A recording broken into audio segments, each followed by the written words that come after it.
मेरा नाम है गौरव एंड स्वागत है आपका इस नई हॉरर स्टोरी टाइम वीडियो में। आज की स्टोरी हमें प्रभाकर ने भेजी है। प्रभाकर एक 23 ईयर ओल्ड लड़का था जो एक सॉफ्टवेयर इंजीनियर था एंड वो 1 साल से अपने ही शहर मुंबई में एक एमएनसी में काम कर रहा था। MNC is a multinational company, तो वो एक कंपनी में काम कर रहा था।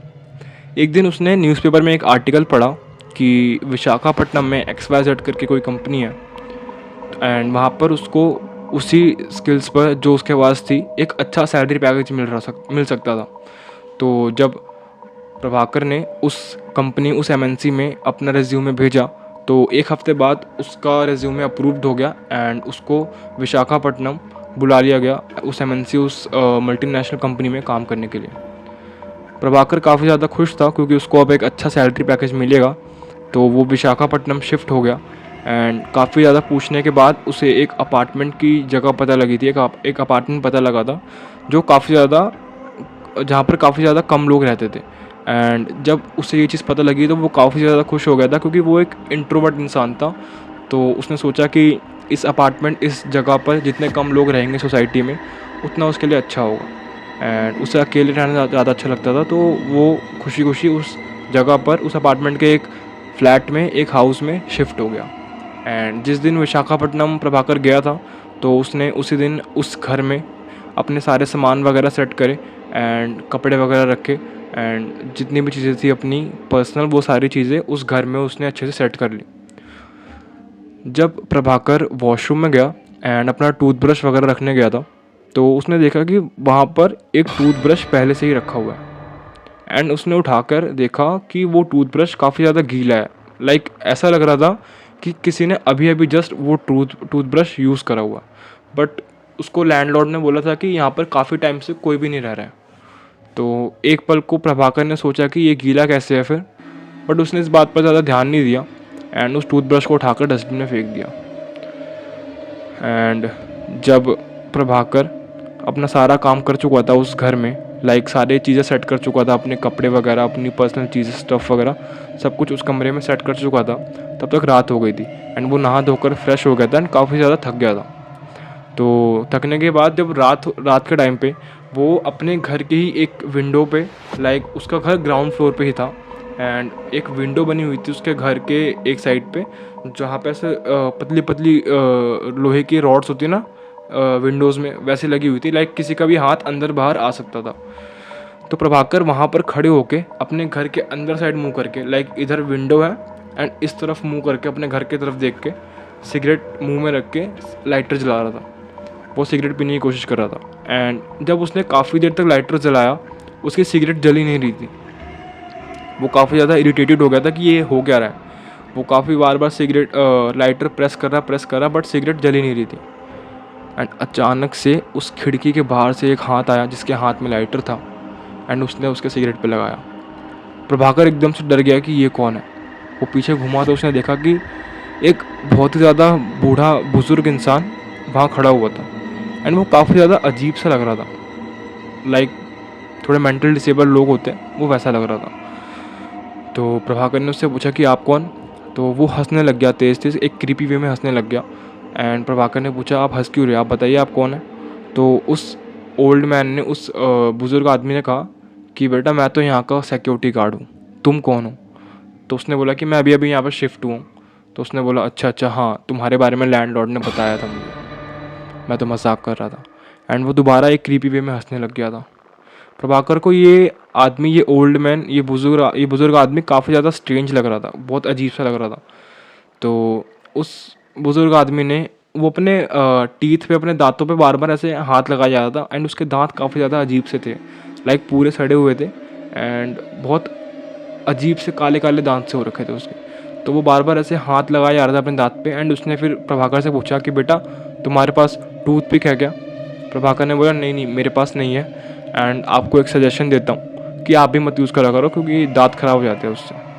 तो फिर वो दोबारा हंसने लग गया, वो ओल्ड मैन, वो बुज़ुर्ग आदमी दोबारा हंसने लग गया एक बहुत ही अजीब वे में कि बेटा मुझे तो कुछ नहीं होगा, तुम सिर्फ अपना ख्याल रखो। प्रभाकर को ये बात कुछ समझ नहीं आई एंड जैसे ही उस बूढ़े आदमी ने खिड़की के अंदर साइड ऐसे आँख करके देखा तो उसने प्रभाकर को बोला बेटा पंखा चल रहा है क्या। तो प्रभाकर ने बोला कि हाँ, और उसने पूछा कि कितने नंबर पे। प्रभाकर ने देख के कहा कि 4 नंबर पे पंखा चल रहा है। तो वो बूढ़ा आदमी फिर हंसने लग गया एंड उसने उसे बोला कि बेटा 4 नंबर तक ही रखना, 5वें नंबर पे मत आना, वरना बहुत ज़्यादा ठंड लगेगी। एंड इतना बोल के वो हंसने लग गया एंड वहाँ से चला गया। वो सिक्योरिटी गार्ड वहाँ से चला गया एंड प्रभाकर को बहुत अजीब सा लगा कि ये कैसा सिक्योरिटी गार्ड है। एंड उसके बाद प्रभाकर बिना कुछ सोचे सोने चला गया एंड वो काफ़ी ज़्यादा थक गया था, तो उसको तुरंत ही नींद आ गई। बट अचानक से रात में प्रभाकर की नींद खुली, लाइक 3:30-4 बजे के आसपास, क्योंकि उसको एक अजीब सी आवाज़ आ रही थी। एक ऐसी आवाज़ आ रही थी कि मानो कोई बहुत तेज़ तेज़ अपने दांत टूथब्रश से घिस रहा हो।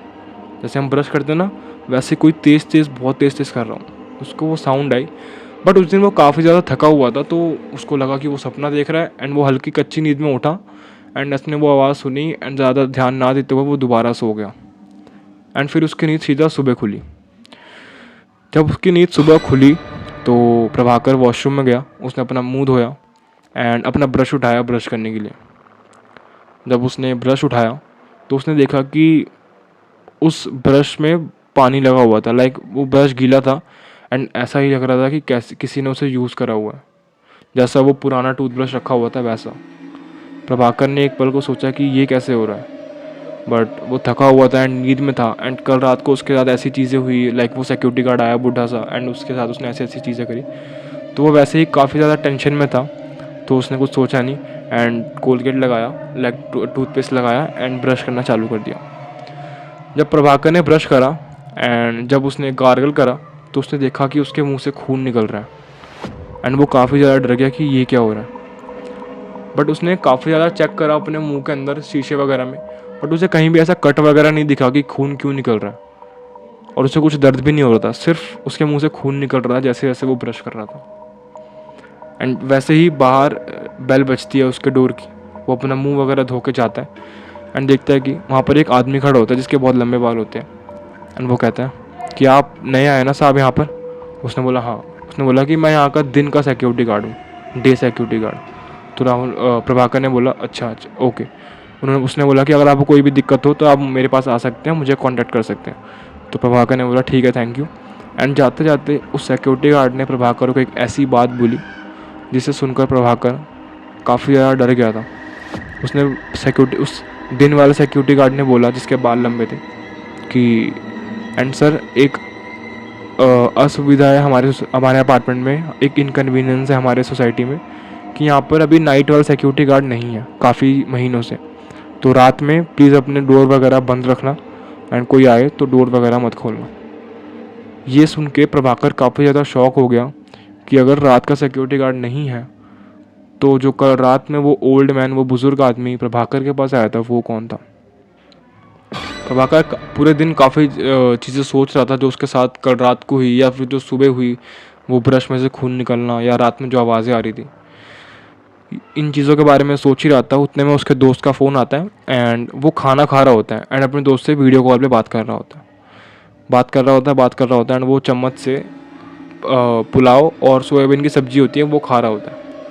जब उसके दोस्त का फ़ोन कटता है एंड प्रभाकर तुरंत ही एक चम्मच डालता है अपने मुंह में चावल के एंड जैसे ही वो देखता है कि उसके मुंह में कुछ चुभा बहुत तेज़ की, एंड वो जो चीज़ चुभ रही थी वो अपने हाथ से पकड़ के ऐसे निकालता है एंड उसके हाथ में, उसके मुंह से एक टूथपिक निकलता है। एंड वो काफ़ी ज़्यादा स्ट्रेंज था क्योंकि कल रात को ही वो बुज़ुर्ग आदमी उससे टूथपिक की बात कर रहा था एंड राहुल तो टूथपिक रखता ही नहीं अपने पास, तो वो टूथपिक निकलते ही राहुल और ज़्यादा डर जाता है कि आखिर ये उसके साथ हो क्या रहा है। एंड वो सोचते सोचते टेंशन की वजह से रात में जल्दी सो जाता है, करीबन 10 बजे के आसपास। जब राहुल 10 बजे सोता है तो उसकी नींद आज रात को दोबारा 3:30 बजे खुलती है, बिल्कुल सेम उसी आवाज़ से जो उसको कल रात में आ रही थी। कोई वॉशरूम में बहुत तेज़ तेज़ से अपने दांत घिस रहा था, बहुत तेज़ तेज़ ब्रश कर रहा था। ये आवाज़ सुनी एंड राहुल इस टाइम काफ़ी ज़्यादा डर गया था एंड वो पूरी नींद से खुल गया था क्योंकि कल रात को भी ये आवाज़ आ रही थी एंड आज रात को भी आवाज़ आ रही थी एंड उसके साथ इतने सारे इंसिडेंट हो रखे थे। तो वो उठा अपने बेड से एंड वो आवाज़ बढ़ती ही जा रही थी, ये नहीं था कि वो उसका कोई वहम हो, वो आवाज़ तेज़ तेज़ और होती जा रही थी। राहुल गया अपने वॉशरूम की तरफ क्योंकि वहीं से वो आवाज़ आ रही थी। एंड उसने देखा कि उसके वॉशरूम की लाइट जली हुई है, लेकिन वो लाइट तो बंद करके सोया था। एंड जैसे ही उसने वो डोर खोला, उस वॉशरूम में वही बुज़ुर्ग आदमी जो कल रात को उसको बाहर मिला था खिड़की के, वो ब्रश कर रहा था। एंड राहुल काफ़ी ज़्यादा डर जाता है और वो पीछे की तरफ गिर जाता है। जैसे ही वो गिरता है वैसे ही लाइट फ्लिकर होती है, लाइट बंद होती है एंड अचानक से लाइट जल जाती है। एंड वो देखता है कि वो बुज़ुर्ग आदमी वहाँ पे नहीं था। एंड वो जो उसका जो टूथब्रश होता है लाल वाला, वो नीचे ज़मीन पे गिरा हुआ होता है।